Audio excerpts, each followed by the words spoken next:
സാറിന് എലി ഉണ്ടെങ്കിൽ പാമ്പും വരേണ്ടതാണ്.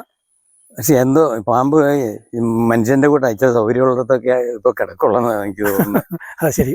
നമ്മുടെ സെക്രട്ടേറിയറ്റ് പോലെയുള്ള സ്ഥലത്ത് പാമ്പുകളുണ്ടല്ലോ.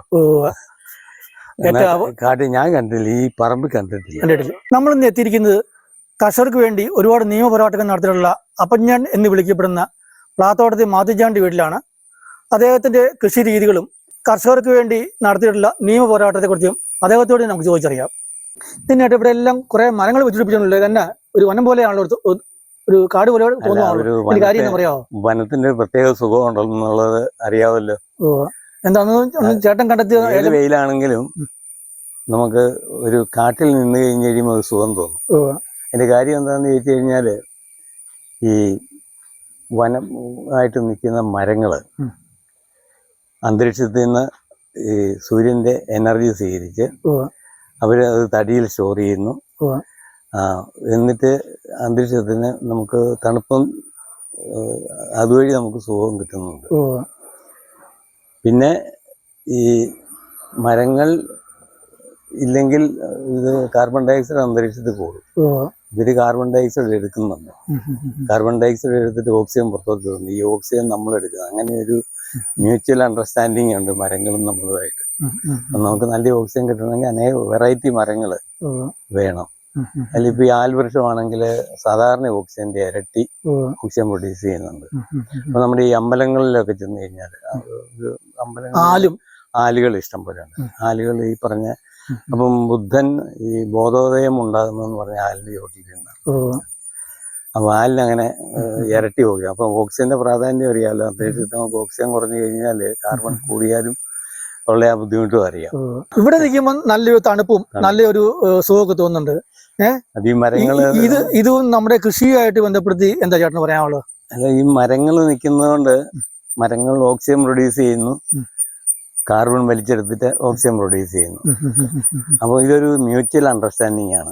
ഈ മറ്റ് ആനിമൽ ലൈഫും നമ്മുടെ മനുഷ്യൻ ഉൾപ്പെടെയുള്ളതായ ജീവജാലങ്ങൾക്ക് കിട്ടുന്നതായ ഓക്സിജൻ മുഴുവൻ ഈ വൃക്ഷങ്ങൾ തരുന്നത്. അതില്ലെങ്കിൽ എന്ന് പറഞ്ഞാൽ ഏറ്റവും ചെറിയ ടൈനി പ്ലാന്റ്സിന് വരെ ഇത് കടലിലൊക്കെയുള്ള ഈ എന്താ അതിന് ആൽഗ എന്ന് പറയും, അതിന് വരെ ഭയങ്കര തോതിൽ ഓക്സിജൻ പ്രൊഡ്യൂസ് ചെയ്യാനുള്ള കഴിവുണ്ട്. ഈ ഓക്സിജൻ ഇല്ലെങ്കിൽ നമ്മുടെ ജീവിതം തന്നെ ഇപ്പം ടൗണുകളിൽ നമ്മൾ ഇത് ആള് ഇഷ്ടം പോലെ ആകുന്നു. അപ്പൊ അതിൻ്റെതായ ബുദ്ധിമുട്ടുകൾ ടൗണിലുണ്ട്. അപ്പൊ ഈ ഇത് കൃഷിയിൽ ഇത് അപ്ലൈ ചെയ്യുന്നതെന്ന് പറഞ്ഞാല് നമ്മള് പള്ള വെട്ടേണ്ട കാര്യമില്ല. പള്ള വെട്ടണമെങ്കിൽ ഭയങ്കര ചെലവല്ലേ. ആ ചെലവ് ഒഴിവാകും. വൃക്ഷത്തിന്റെ ചോട് മാത്രം നമ്മളൊരു ഇതോ, കാരണം ഇവരെല്ലാം കൂടി ഒരുമിച്ച് ജീവിക്കണം. നമ്മൾ ഒറ്റയ്ക്ക് തൈ നശിച്ചു പോകരുത്. ആ തൈയെ തൈക്ക് മുകളിൽ കയറി അതിനെ ആക്രമിക്കരുത്. കാരണം ഈ വള്ളികൾ തൈ ഇല്ലാക്കരുത്. അതെ, ഈ വള്ളികൾ കയറി പിടിക്കാറുണ്ട്. അതിപ്പോ നമ്മൾ അതിന്റെ ചോട്. പക്ഷെ എന്നാലും ഈ ഉദ്ദേശിക്കുന്ന വളർച്ച ഈ തൈ കിട്ടുന്നുണ്ടോ? വളർച്ചയൊന്നും കുറയത്തില്ല. നമ്മൾ ഈ ചോക്ലേറ്റ് ബോയ്സിനെ വളർത്തുന്ന വളർത്തിട്ട് കാര്യമില്ല. ഇവര് ബാക്കി എല്ലാവരുമായിട്ട് അവരുടെ ഇടയിൽ വേണം ജീവിച്ച് വളരാൻ. എന്തെങ്കിലും വളം ചെയ്യുന്നുണ്ടോ? ഇല്ല, ഒരു വളം ഞാൻ ചെയ്യത്തില്ല. ഒന്നും ചെയ്യുന്നില്ല. ഇല്ല. എന്റെ ചോദിച്ചാൽ ഭൂമിയിലുള്ള മുഴുവൻ വളങ്ങളും സൂര്യനിൽ നിന്ന് വരുന്നതാണ്. കൽക്കരി ആണെങ്കിലും പെട്രോളിയം ആണെങ്കിലും ഇതൊക്കെയാണല്ലോ നമ്മുടെ എനർജി. ഏതാ? കീടനാശിനി ഉപയോഗിക്കത്തില്ല എപ്പോഴും. ഇതിങ്ങനെ എത്ര വർഷമായി ഇതിങ്ങനെയൊക്കെ ചെയ്യാനായിട്ട്?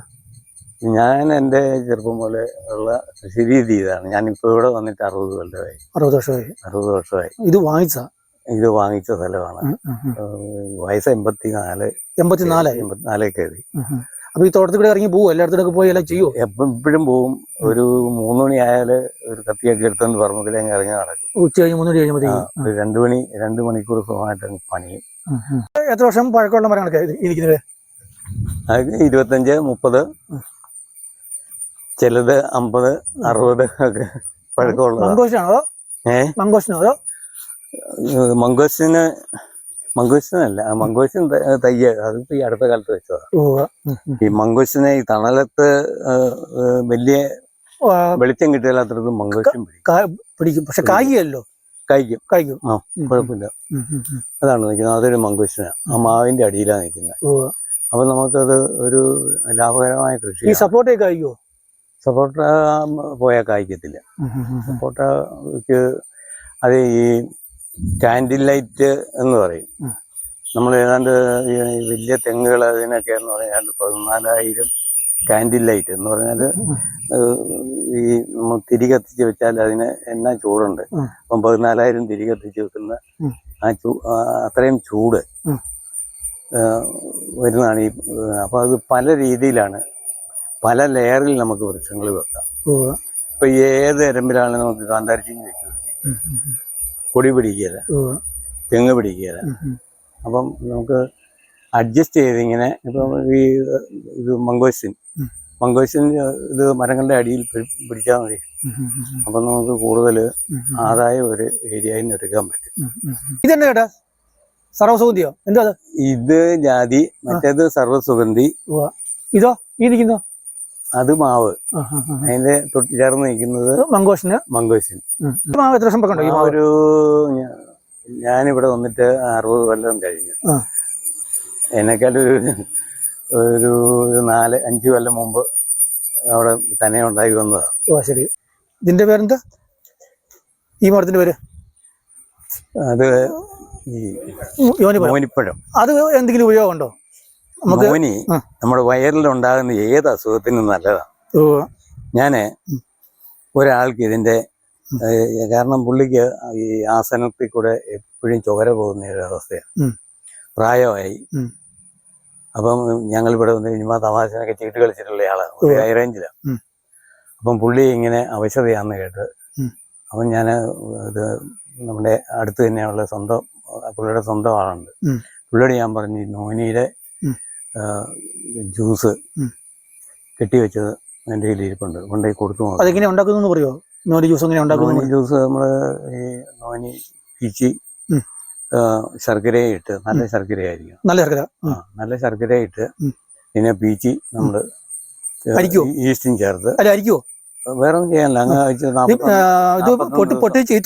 അങ്ങനെ ഒന്നും ചെയ്യല. ഇത് വാഷ് ചെയ്തിട്ട് നമ്മള് പീച്ചി അങ്ങോട്ട് ഇട്ടു, കുറച്ച് താതിരിപ്പൂവും പിന്നെ അരിഷ്ടക്കൂട്ട് എന്ന് പറയുന്നത് പല വാങ്ങിക്കാൻ കിട്ടും. അരിഷ്ടക്കൂട്ടും അങ്ങോട്ട് ഇട്ട് നമ്മള് കെട്ടി വെച്ചാൽ മതി.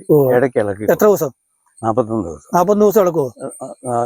വേണ്ട, ആൾട്ടർനേറ്റ് ഡേയ്സിൽ നമ്മൾ ഇളക്കിയാൽ മതി. അപ്പം ജ്യൂസ് വരും, വെള്ളം ഒഴിക്കേണ്ട കാര്യമില്ല ആ ജ്യൂസിനകത്ത്. അപ്പൊ അത് നമ്മൾ എടുത്ത് അരിഷം ഒഴിക്കുന്നത് തന്നെ കഴിച്ചാൽ വയറിന് നല്ല സുഖം കിട്ടും. വയറ്റിലുള്ള ഏത് അസുഖത്തിനും നല്ലതാണ്. ഞാൻ പറഞ്ഞത് ശരിക്കും ഇത് കേട്ടറിവാണ് ഈ പ്ലാന്റ് ഇങ്ങനെ ഒരു ഗുണമുണ്ടെന്നുള്ളത്. ഏതായാലും ഞാനിത് കൊടുത്തിട്ട് ഈ അനുഭവം, കാരണം പുള്ളി ഒരുപാട് ഹോസ്പിറ്റലുകളിൽ പോയി അവർക്ക് ഇത് നിർത്താൻ പറ്റില്ല, അല്ലെങ്കിൽ ഓപ്പറേറ്റ് ചെയ്യണം. പ്രായം ഓപ്പറേറ്റ് ചെയ്താൽ ചിലപ്പോൾ ബുദ്ധിമുട്ടാണ്, ആൾ പോകും. അപ്പൊ ആ പുള്ളിക്ക് വലിയ അനുഗ്രഹമായിട്ട് മാറി. അപ്പൊ ഇതിന് ഗുണമില്ല എന്ന് അലോപ്പതി ഡോക്ടേഴ്സ് പറയുന്നുണ്ട്, അപകടമാണ്. ഇത് ഈ കായ എന്താ ചെയ്യണമെന്ന് പലർക്കും അറിയത്തില്ല. എല്ലാവരുടെയും മുറ്റത്ത് ഈ മരം നിൽപ്പുണ്ട് നോനിപ്പഴം, പക്ഷെ എന്താ ചെയ്യണമെന്ന് ആർക്കും അറിയത്തില്ല. ഇത് ചെയ്യാൻ വേറെ എന്ത് ഉപയോഗം? വേറെ ഇത് കൊണ്ട് കുറെ പിന്നെ വൈൻ ഉണ്ടാക്കുന്നുണ്ടെന്നുള്ളതാണ് എന്റെ അറിവ്, നോനി വൈൻ. പിന്നെ ഇത് ഈ ഞാൻ പറഞ്ഞതാണ് വയറിനുള്ള അസുഖത്തിന് ഏതിനും നല്ലതാണ്. അതിന്റെ എല്ലാ അസുഖത്തിനും നല്ലതാണ് ഈ ജ്യൂസ് ഉണ്ടാക്കി വെച്ച് കഴിച്ചാൽ മതി. ഓക്കെ. നമ്മൾ എന്ന് വെച്ചാൽ നമ്മൾ കൂടുതൽ കഴിക്കേണ്ട, അപകടം കുഴപ്പമില്ല ഉണ്ടെങ്കിൽ കൂടുതൽ കഴിക്കേണ്ടെന്ന് വെച്ചാൽ മതി. മതിയായ വിഷമാണെന്ന് പറയുന്നത്. അതെ, ചെറിയ നമുക്ക് ആവശ്യം ഉപയോഗിച്ചാൽ മതി. നമുക്ക് ആവശ്യത്തിന് നമ്മൾ ഉപയോഗിക്കുക. അപ്പൊ ഈ പറഞ്ഞ ഇത് കേട്ട് കഴിയുമ്പോൾ ക്യാൻസറിന് ഇത് ഇഫക്റ്റ് ആയിരിക്കും. അങ്ങനെ കേൾക്കുന്നുണ്ട്. അതെ, ഈ മരം എന്താ ഇത്? ഈ നിക്ക് ചെടിയ ഇത് കാശാവ് എന്ന് പറയുന്നത്. കാശാവ്, അതായത് കായൊക്കെ നിൽപ്പുണ്ടല്ലോ. കായാണോ?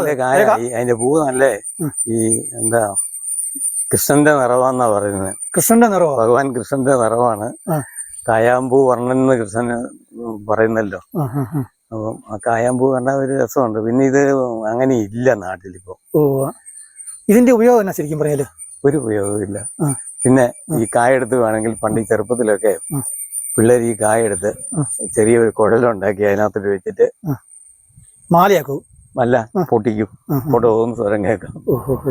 അങ്ങനെ ഒരു ഗുണമുണ്ട്. അതൊക്കെ ചെറുപ്പത്തിൽ ചെയ്തിട്ടുള്ളതാണ്. ഇതിൽ മരുന്നൊന്നുമല്ലേ? മരുന്നൊന്നുമല്ല, അറിയത്തില്ല നമുക്ക്. ഇതിന് വേറെ എന്തെല്ലാം ഗുണങ്ങളുണ്ട്. ഇത് ഈ മരം വലിയ മരമാകുമ്പോ ഇല്ല, മരമാകില്ല, കുറ്റിച്ചെടിയായിട്ട് നിൽക്കുള്ളൂ, പൊങ്ങുകയില്ല. ഇതിന്റെ കായ് വീണൊന്നും മുളച്ചിട്ട് ചോട്ടിലൊന്നും മുളച്ചിട്ടില്ലല്ലോ അല്ലേ? അങ്ങനെ മുളയ്ക്കത്തില്ല. ഇത് എന്നെ നടന്നു ശരിക്കും പറഞ്ഞ നടുന്നത് കാ തന്നെ ഉണ്ടാകുന്നത് നമ്മൾ വലിച്ചു കുറിച്ച് വെക്കുന്നു. അത് പ്രകൃതിയുടെ ഒരു സംവിധാനമാണ്. 10,000 കണക്കിന് കാ വീഴുമ്പോൾ അതിനകത്ത് ഏറ്റവും അർഹതയായിട്ടുള്ള 2-4 എണ്ണം കിളുത്ത് വരും. പ്രകൃതിയുടെ അറേഞ്ച്മെന്റ് ഏറ്റവും നല്ലതിനെ തിരഞ്ഞെടുക്കുകയാണ്. ഈ കഷായം ഒരുപാട് കേട്ടിട്ടുണ്ട്. ഇതിന്റെ ഉപയോഗം എന്താണെന്നൊക്കെ നമുക്ക് കൃത്യം അറിയത്തില്ല. വേറെ പ്രത്യേക ഉപയോഗമൊന്നുമില്ല. പിന്നെ ഇത് ചെറിയ ചെടിയാണ്. കാശാവം എന്ന് പറയുമ്പോൾ കാശാമ്പൂ പറഞ്ഞാൽ ഓർക്കും. ഈ സ്ഥലം അത് ചാടുന്ന സ്ഥലമാണ് ആ കാണുന്നത്. അതെ അതെ. അതിങ്ങനെ കാട് പിടിപ്പിച്ച് കഴിഞ്ഞാൽ ഇഷ്ടംപോലെ പാമ്പും മറ്റു മൃഗങ്ങളെല്ലാം വരികയില്ലേ? കാട്ടുമൃഗങ്ങളെല്ലാം വരികയില്ലേ? നമ്മുടെ സർക്കാർ ഇപ്പൊ ഒരു ഓർഡർ ഇട്ടിട്ടുണ്ട്. പള്ള മൂത്ത് കിടക്കുന്ന പറമ്പുകൾ അയൽവക്കക്കാർക്ക് ശല്യം ഉണ്ടെങ്കിൽ പാമ്പുകൾ വരുമെന്ന്. തെറ്റാത്. ഈ വലിയ പള്ളക്കകത്ത് പാമ്പ് കിടക്കുകയില്ല. ഞാൻ കണ്ടിട്ടില്ല ഈ പറമ്പിൽ നിന്നൊരു പാമ്പിനെ കണ്ടത്. കാരണം ഇത് ഇങ്ങനെ കിടക്കുന്നതുകൊണ്ട് ഞാൻ ഇതിന്റെ ഇടവഴി കയറി പോകുന്നത് എപ്പോഴും. അപ്പം പാമ്പില്ല. പാമ്പ് നരിയുണ്ടോ ഇഷ്ടംപോലെ? നരിയുണ്ടോ? നരി കാണും. നരിയുണ്ട്. നരിയെ മറ്റു കാട്ടുമൃഗങ്ങളില് മയിലൊക്കെ ഇതിനകത്ത്. എലികളുണ്ട്. എലി ശല്യം. എലിയൊന്നും അങ്ങനെ പറയാൻ. എലി കുറച്ചൊക്കെ ഉണ്ട്. സാറിന് എലി ഉണ്ടെങ്കിൽ പാമ്പും വരേണ്ടതാണ്. പക്ഷെ എന്തോ പാമ്പ് മനുഷ്യന്റെ കൂടെ അയച്ച സൗകര്യമുള്ളിടത്തൊക്കെ ഇപ്പൊ കിടക്കുള്ളതെന്ന് എനിക്ക് തോന്നുന്നു. ശരി. നമ്മുടെ സെക്രട്ടേറിയറ്റ് പോലെയുള്ള സ്ഥലത്ത് പാമ്പുകളുണ്ടല്ലോ. കാട്ടിൽ ഞാൻ കണ്ടില്ല. ഈ പറമ്പിൽ കണ്ടിട്ടില്ല. ഈ ചെടിയുടെ പേരെന്നാ? അതിന്റെ പേര് മുള്ളാത്ത. ഈ മുള്ളാത്തയുടെ എന്തെങ്കിലും ഉപകാരം അറിയാമോ? മുള്ളാത്ത ഈ ക്യാൻസറിന് റേഡിയേഷൻ കൊടുത്ത് തലമുടിയെല്ലാം പൊഴിഞ്ഞു കഴിഞ്ഞാല് വേഗം റിക്കവർ ചെയ്യാനായിട്ടുള്ള ഒരു കായ്ച്ചായിരുന്നു ഇത്. കഴിക്കുന്ന അതിന്റെ പഴം കഴിച്ചാല് വലിയ പെട്ടെന്ന് റിക്കവർ ചെയ്യും. നമുക്ക് ഇങ്ങോട്ട് പറവെടുന്ന് കയറാൻ പോലും പറ്റിയല്ലോ ഈ കാട് കാരണം. ഉണ്ട്. നമുക്ക് ആ റൂട്ട് അറിയാം. കയറി പോയാൽ പിന്നെ നടക്കാൻ എപ്പോഴും ഒരു വാക്കത്തി കാണും കയ്യില്. മാത്തിച്ചേട്ടൻ കർഷകർക്ക് വേണ്ടി നടത്തിയിട്ടുള്ള നിയമ പോരാട്ടത്തെ കുറിച്ചുള്ള വീഡിയോ ഉടൻ തന്നെ സംപ്രേഷണം ചെയ്യുന്നതാണ്. ഈ വീഡിയോ ഇഷ്ടപ്പെട്ടാൽ ലൈക്ക് അടിക്കുകയും നിങ്ങളുടെ അഭിപ്രായങ്ങളും നിർദ്ദേശങ്ങളും കമൻ്റായി താഴെ രേഖപ്പെടുത്തുകയും ചെയ്യുമല്ലോ.